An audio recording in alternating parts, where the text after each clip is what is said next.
Okay, so finding ratios. Let's do question 1. It says in a class of 40 students there are 24 girls. Right, so find the ratio of girls to boys. So we know that there are 24 girls. Boys is just 40 minus 24, right? So the answer we can put as 24 girls to 16 boys. Okay, and we need to simplify that further. We can divide each side by 8, okay? So it's just crossing that out, and that's 3, and then crossing 16 divided by 8, and that's 2. So the answer is 3 to 2, okay? For B, it says, what about the ratio of boys to girls? So we know that it's 16 boys to 24 girls, so we can write it that way. And again, simplifying it even further. Alright, divide that by 8, that's 2. Divide that by 8, and that's 3. So the answer is 2 to 3 as the ratio. Okay? In C, it says find the ratio of boys to students in the class. So boys to students in the class. We know that there are 16 boys, and students is boys and girls, okay? So don't forget that. So we can write it as 16 to 40. And to simplify that further, we can divide it by 8. That comes 2, and that becomes 5, okay? So the ratio is just 2 to 5, right?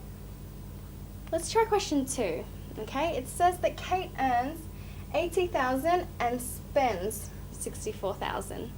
Find the ratio of her earnings to expenses. So we can say her earnings is $80,000 to $64,000, right? We want to find the ratio, so we should simplify it further. We don't need the dollar sign, so we can dismiss that on both sides and divide it by 1,000, right? So we can get rid of that and get rid of that. So we have a nicer number, that's 80 to 64, okay? Again, we want to simplify even further.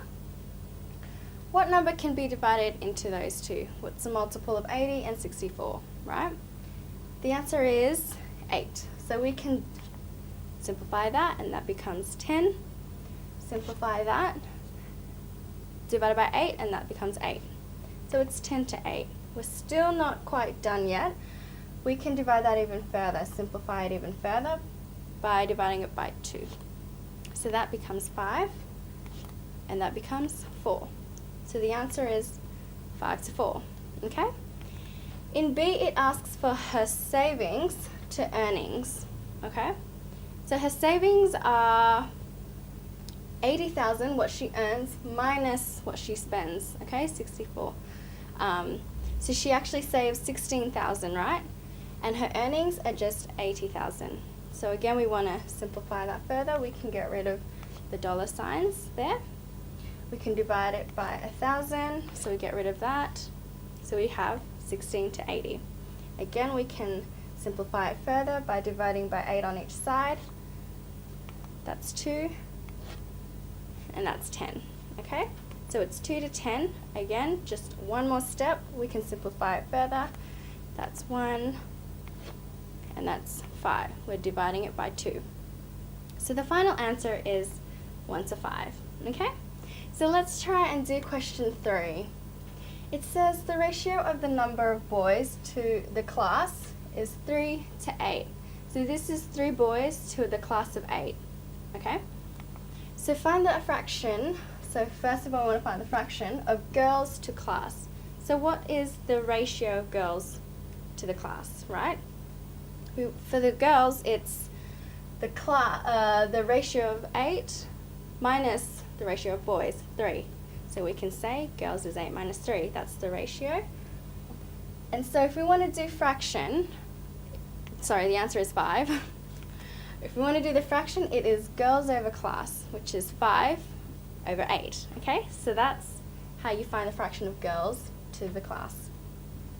So this one we say we want to find the ratio of girls to boys. Well, we know that the girls ratio is 5 out of the 8, and the boys is 3. So we just say 5 to 3, okay?